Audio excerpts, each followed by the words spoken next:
नमस्ते दोस्तों।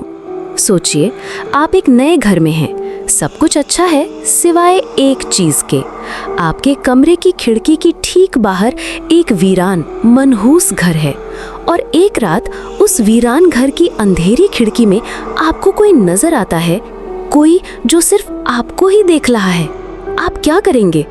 आज हम एनी नाम की एक ऐसी ही लड़की की कहानी में उतरेंगे जिसकी एक छोटी सी जिज्ञासा ने उसे एक ऐसे भयानक जाल में फंसा दिया जहां से लौटना नामुमकिन था। ये कहानी एनी और उसके परिवार से शुरू होती है जो एक नए घर में रहने आते हैं। एनी को अपना नया कमरा बिल्कुल पसंद नहीं आता क्योंकि उसकी खिड़की से सीधे वही वीरान और डरावना घर दिखाई देता है। वो अपने माता पिता से कमरा बदलने की गुजारिश करती है, लेकिन वे उसे समझाते हैं कि ये घर बड़ी मुश्किल से मिला है और उसे इन छोटी मोटी बातों पर ध्यान नहीं देना चाहिए। कहानी में रहस्य और डर का असली मोड़ तब आता है जब एक रात एनी को उस वीरान घर की ऊपरी मंजिल की खिड़की में कोई साया खड़ा दिखाई देता है जो उसे घूर रहा होता है। वो डरकर अपनी माँ को बुलाती है, लेकिन जब तक उसकी माँ आती है वो साया गायब हो चुका होता है। यहाँ पर कहानी का एक क्लासिक हॉरर तत्व सामने आता है, जहाँ पर नायक की बात पर कोई विश्वास नहीं करता। उसकी माँ इसे उसका वहम या डरावनी फिल्में देखने का असर बताकर टाल देती है, जिससे एनी अकेली पड़ जाती है। अगली रात जब वो साया फिर से दिखाई देता है तो उसकी माँ एक तर्कसंगत व्याख्या देती है कि ये हैलोवीन का समय है और शायद पड़ोस के बच्चे शरारत कर रहे हैं। ये व्याख्या एनी को सच्चाई का पता लगाने के लिए उकसाती है और यहीं से उसकी सबसे बड़ी गलती शुरू होती है। जिज्ञासा और बहादुरी के मिश्रण में एनी उस शरारती बच्चे को पकड़ने के इरादे से उस वीरान घर में अकेले ही घुस जाती है। घर के अंदर का माहौल पूरी तरह से अंधेरा और डरावना है।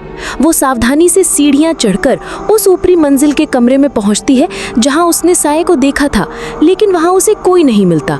कहानी का चरमोत्कर्ष तब आता है जब वो वापस जाने के लिए मुड़ती है और पाती है कि घर का मुख्य दरवाजा, जिसे उसने खुला छोड़ा था, अब बंद हो चुका है और वो अंदर फंस गई है। उसका डर अब चरम पर पहुंच जाता है। और फिर आता है इस आख्यान का सबसे चौंकाने वाला और भयावह मोड़ जो पूरी कहानी को पलट देता है।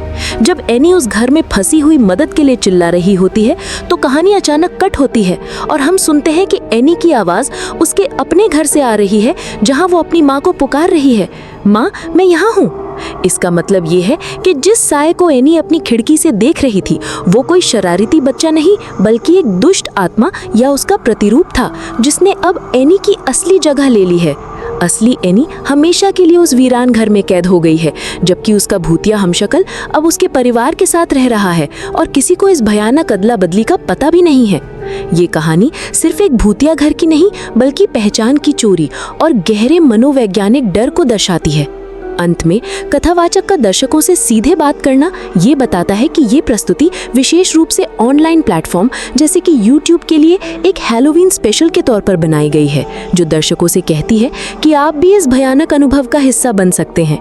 ये कहानी एंटी क्लाइमैक्टिक एंडिंग के साथ समाप्त होती है, जो दर्शकों पर एक गहरा मनोवैज्ञानिक प्रभाव छोड़ती है। ये चिंता का विषय नहीं है या हम ये छोड़ के जा रहे हैं।